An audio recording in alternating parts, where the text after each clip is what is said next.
আসসালামু আলাইকুম। আমন্ত্রণ জাগো টিভি নিউজে, সঙ্গে আছে আমি আফরিন সুমনা। শুরুতেই জানিয়ে দিচ্ছি সংবাদ শিরোনাম। গাজায় হামাসকে চ্যালেঞ্জ জানালো ইসরায়েলপন্থী 4 সশস্ত্র গোষ্ঠী। ইসরায়েল ইরানের মধ্যে আরও প্রাণঘাতী যুদ্ধ অনিবার্য, জানালেন ইসরায়েলি সাবেক গোয়েন্দা কর্মকর্তা। আফগানিস্তানকে কড়া হুঁশিয়ারি পাকিস্তান সেনা প্রধানের। শান্তিতে নোবেল জয়ী মাদাচো নেতানিয়াহুর ফোনালাপ, গাজায় অভিযানের জন্য ভাসালেন প্রশংসায়। হুঁশিয়ারি রাজনাথের, পাকিস্তানের প্রতিটি ইঞ্চি ব্রাহ্মোস মিসাইলের রেঞ্জে। শেখ হাসিনা এবার মৃত্যুদণ্ডের মুখোমুখি, ব্রিটিশ সংবাদ মাধ্যম দ্য টেলিগ্রাফ। যুদ্ধবিরতি লঙ্ঘন ইসরায়েলের, গাজায় একই পরিবারের 11 জনকে হত্যা। দর্শক, শিরোনাম শুনছিলেন, এবার জানিয়ে দিচ্ছি বিস্তারিত। গাজা নিয়ন্ত্রণে এখন হামাসকে চ্যালেঞ্জ জানাচ্ছে ইসরায়েলপন্থী 4 প্রতিপক্ষ গোত্র। অবরুদ্ধ উপত্যকাটিতে যুদ্ধ দীর্ঘায়িত হওয়ার সঙ্গে সঙ্গে হামাস নিয়ন্ত্রণ দুর্বল হয়ে পড়েছিল। সেই সুযোগে গাজার অভ্যন্তরে নানা সশস্ত্র গোষ্ঠী ও স্থানীয় এই প্রভাবশালী গোত্রের সশস্ত্র উত্থান শুরু হয়েছে। অবরুদ্ধ গাজায় হামাস বিরোধী গোষ্ঠীগুলোর বড় 2 দলই সরাসরি ইসরায়েল মদতপুষ্ট। এর মধ্যে আবু শাবাব গোত্র অন্যতম। রাফাহ এলাকার হামাস বিরোধী সবচেয়ে প্রভাবশালী আবু শাবাব গোত্র। ইয়াসের আবু শাবাব গোত্রটির প্রধান নেতা। তিনি দক্ষিণ গাজার সেই অংশে কার্যক্রম চালান। আবু শাবাবের ঘনিষ্ঠ একটি সূত্রে তথ্য অনুযায়ী তিনি আকর্ষণীয় বেতনের প্রতিশ্রুতি দিয়ে শত শত যোদ্ধা নিয়োগ দিয়েছেন। হামাসের দাবি, এই গোত্রটি ইসরায়েলকে গোপনে সহায়তা করে, কিন্তু শাবাব গোত্র বিষয়টি অস্বীকার করে। গোষ্ঠীটি পাল্টা অভিযোগ করেছে, হামাস শুধু সহিংসতা চালায় এবং ভিন্ন মত দমন করে। আবু শাবাবের নিজস্ব সশস্ত্র বাহিনীর সদস্য সংখ্যা প্রায় 400 বলে ধারণা করা হয়।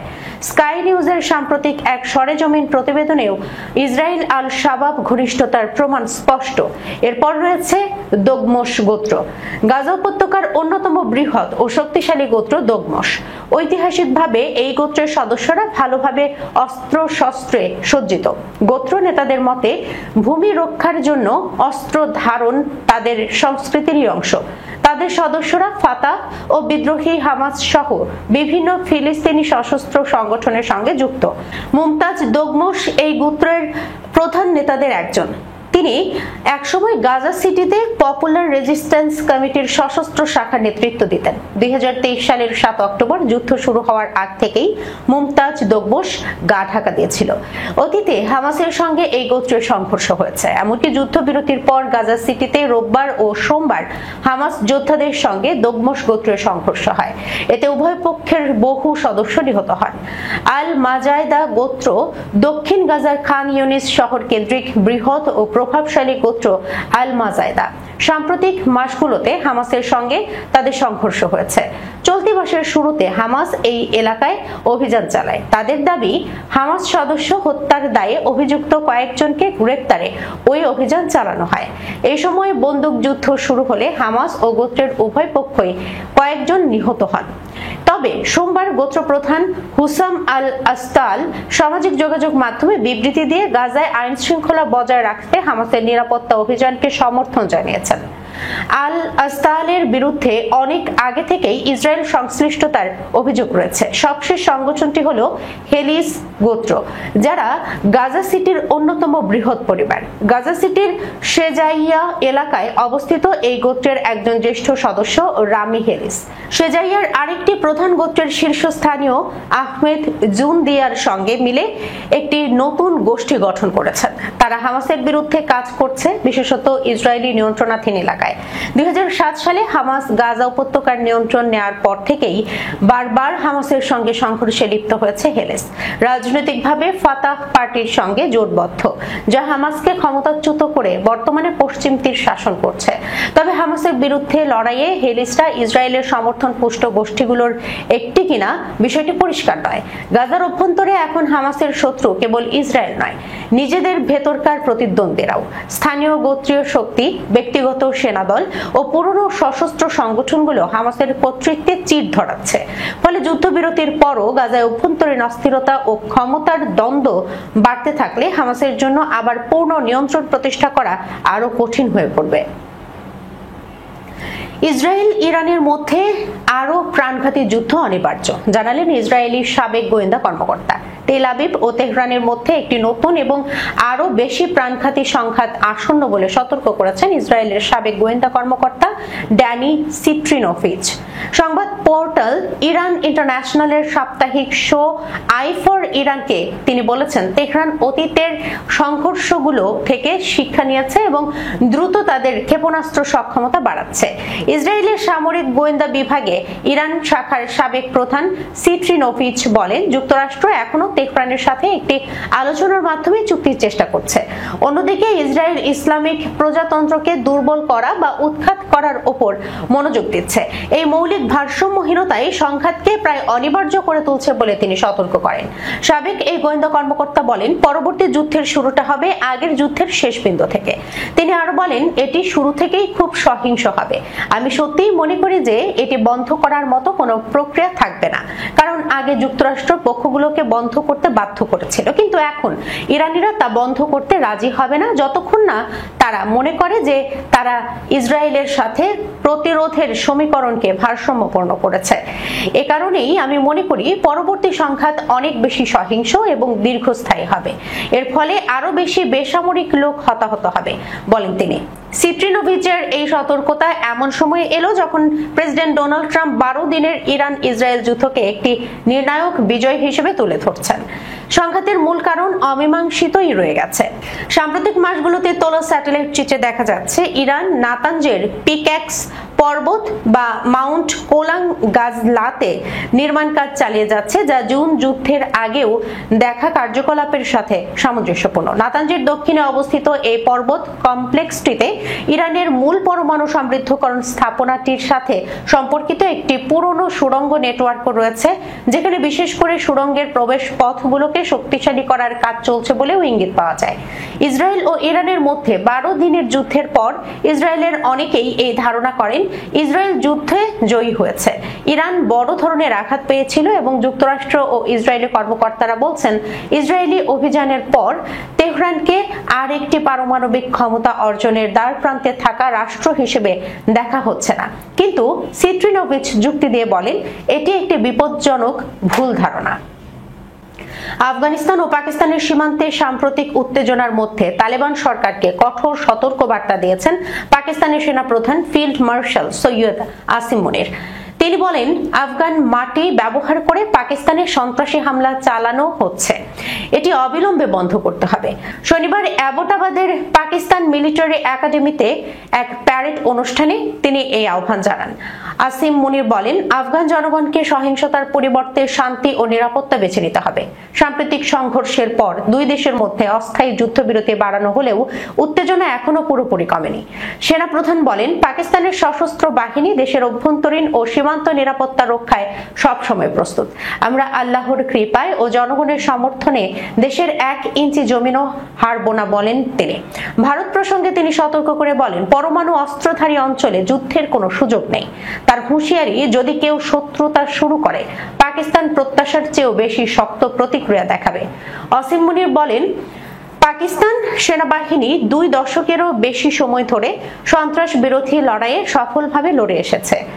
এখনো দেশ জুড়ে আইন শৃঙ্খলা রক্ষাকারী বাহিনী জনগণের সহায়তায় সন্ত্রাস দমনে কাজ করছে, বিশেষ করে খাইবার পাখতুনখোয়া ও বেলুচিস্তান প্রদেশে। তিনি ভারতের সমর্থিত সব সন্ত্রাসী গোষ্ঠীকে সতর্ক করে বলেন, আমাদের প্রতিবেশীর প্রত্যেকটি প্রক্সি বা রাষ্ট্র সমর্থিত সন্ত্রাসী গোষ্ঠীকে আমরা ধ্বংস করব। সেনাপ্রধান আরো বলেন, পাকিস্তানের জনগণ ও সেনাবাহিনীর সম্পর্ক অটুট। দেশের সার্বভৌমত্ব ও অখণ্ডতা রক্ষায় সবাই ঐক্যবদ্ধ। তিনি শহীদদের প্রতি গভীর শ্রদ্ধা জানিয়ে বলেন, তাদের ত্যাগের কারণেই আজ আমরা স্বাধীনভাবে বেঁচে আছি। নোবেল শান্তি পুরস্কার বিজয়ী মারিয়া করিনা মাচাদো ইসরায়েলি প্রধানমন্ত্রী বেনিয়ামিন নেতানিয়াহুর সঙ্গে এক ফোন আলাপে সর্বগ্রাসী শক্তির বিরুদ্ধে লড়াইয়ের প্রশংসা করেছেন। শুক্রবারের ওই ফোন আলাপের খবরটি জানিয়েছে নেতানিয়াহুর দপ্তর, যা এক্সে প্রকাশ করা হয়। ইসরায়েল মাচাদোর এই মন্তব্যকে গাজায় নিজেদের সামরিক অভিযানের সমর্থন হিসেবে ব্যাখ্যা করেছে। তবে মাচাদো নিজস্ব এক্স পোস্টে ইসরায়েল বা গাজার যুদ্ধ পরিস্থিতি নিয়ে কোনো মন্তব্য পাওয়া যায়নি। তিনি মূলত ভেনেজুয়েলার জনগণের স্বাধীনতা ও শান্তির সংগ্রামের কথা উল্লেখ করেছেন। নিজের পোস্টে মাচাদো লিখেন, আজ আমি ইসরায়েলি প্রধানমন্ত্রী বেনিয়ামিন নেতানিয়াহুর সঙ্গে কথা বলেছি এবং 2025 সালের নোবেল শান্তি পুরস্কারের জন্য ভেনেজুয়েলার জনগণকে উষ্ণ অভিনন্দন জানানোর জন্য তাকে ধন্যবাদ জানাই। আমরা ভেনেজুয়েলাবাসী শান্তিকে গভীরভাবে মূল্য দিই এবং জানি এটি অর্জনের জন্য সর্বগ্রাসী শক্তির বিরুদ্ধে দাঁড়াতে অদম্য সাহস ও নৈতিক স্পষ্টতার প্রয়োজন। তিনি আরো বলেন, ইরানের শাসক গোষ্ঠী ভেনেজুয়েলার মাদুরো সরকারের অন্যতম প্রধান সমর্থক, যারা হামাস, হিজবুল্লাহ ও হুথি বিদ্রোহীদের মতো সন্ত্রাসী সংগঠনগুলোকেও সহযোগিতা করে। এই জোট প্রমাণ করে যে স্বাধীনতা ও কর্তৃত্ববাদের মধ্যে লড়াইটি কেবল আঞ্চলিক নয় বরং বৈশ্বিক। মাচাদো উল্লেখ করেছেন, ভেনেজুয়েলার যেমন স্বাধীনতা ও গণতন্ত্রের জন্য লড়াই চলছে, তেমনি মধ্যপ্রাচ্যের দেশগুলিও মর্যাদা, ন্যায় বিচার ও আশার ভিত্তিতে গড়ে ওঠা এক ভবিষ্যতের দাবিদার। তিনি আরো আশা প্রকাশ করেন, প্রেসিডেন্ট ট্রাম্পের দূরদর্শী পরিকল্পনার পূর্ণ বাস্তবায়ন এই অঞ্চলে ন্যায়সঙ্গত ও স্থায়ী শান্তি প্রতিষ্ঠায় অবদান রাখবে। পাকিস্তানি ভূখণ্ডের প্রতিটি ইঞ্চি ভারতের অত্যাধুনিক ব্রাহ্মোস মিসাইলের রেঞ্জের মধ্যে আছে, এমনই ভাষায় পাকিস্তানকে হুঁশিয়ারি দিলেন ভারতের প্রতিরক্ষা মন্ত্রী রাজনাথ সিং।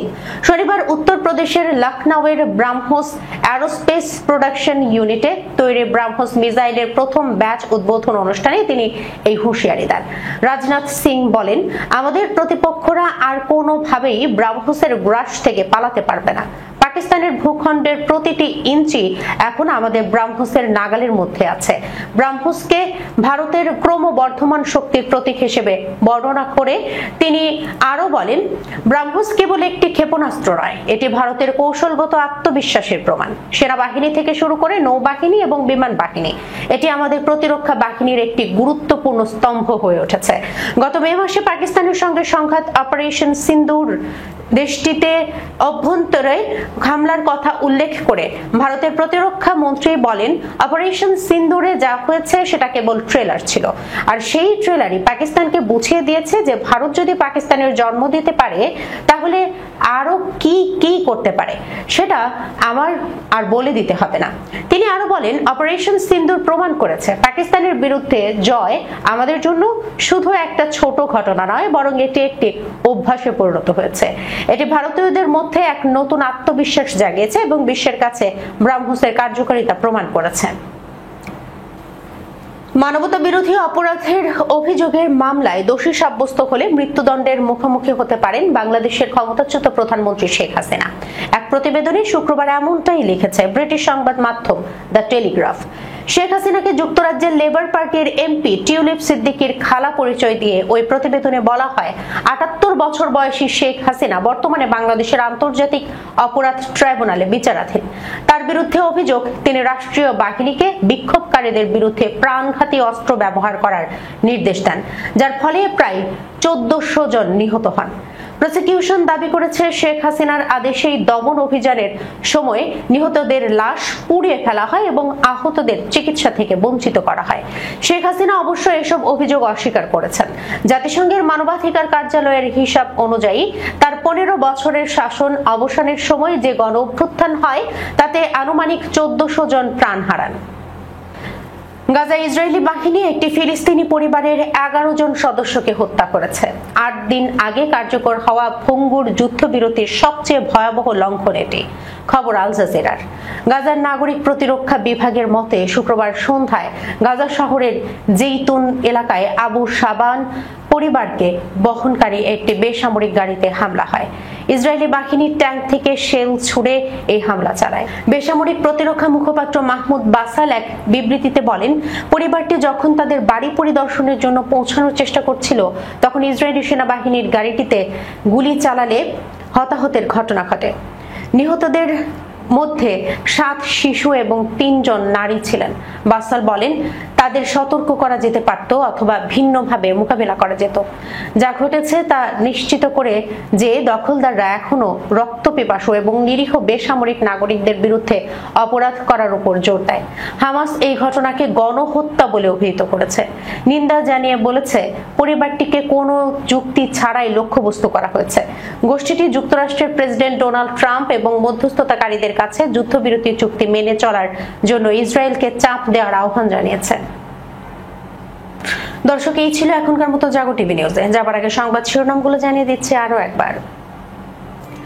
গাজায় হামাসকে চ্যালেঞ্জ জানালো ইসরায়েলপন্থী 4 সশস্ত্র গোষ্ঠী। ইসরায়েল ইরানের মধ্যে আরো প্রাণঘাতী যুদ্ধ অনিবার্য, জানালেন ইসরায়েলি সাবেক গোয়েন্দা কর্মকর্তা। আফগানিস্তানকে কড়া হুঁশিয়ারি পাকিস্তান সেনা প্রধানের। শান্তিতে নোবেল জয়ী মাদাচো নেতানিয়াহুর ফোনালাপ, গাজায় অভিযানের জন্য ভাসালেন প্রশংসায়। হুঁশিয়ারি রাজনাথের, পাকিস্তানের প্রতিটি ইঞ্চি ব্রাহ্মস মিসাইলের রেঞ্জে। শেখ হাসিনা এবার মৃত্যুদণ্ডের মুখোমুখি, ব্রিটিশ সংবাদ মাধ্যম দ্য টেলিগ্রাফ। যুদ্ধবিরতি লঙ্ঘন ইসরায়েলের, গাজায় একই পরিবারের 11 জনকে হত্যা। এখনকার মতো এই পর্যন্ত। এতক্ষণ পর্যন্ত যারা সঙ্গে ছিলেন সবাইকে অসংখ্য ধন্যবাদ। আল্লাহ হাফেজ।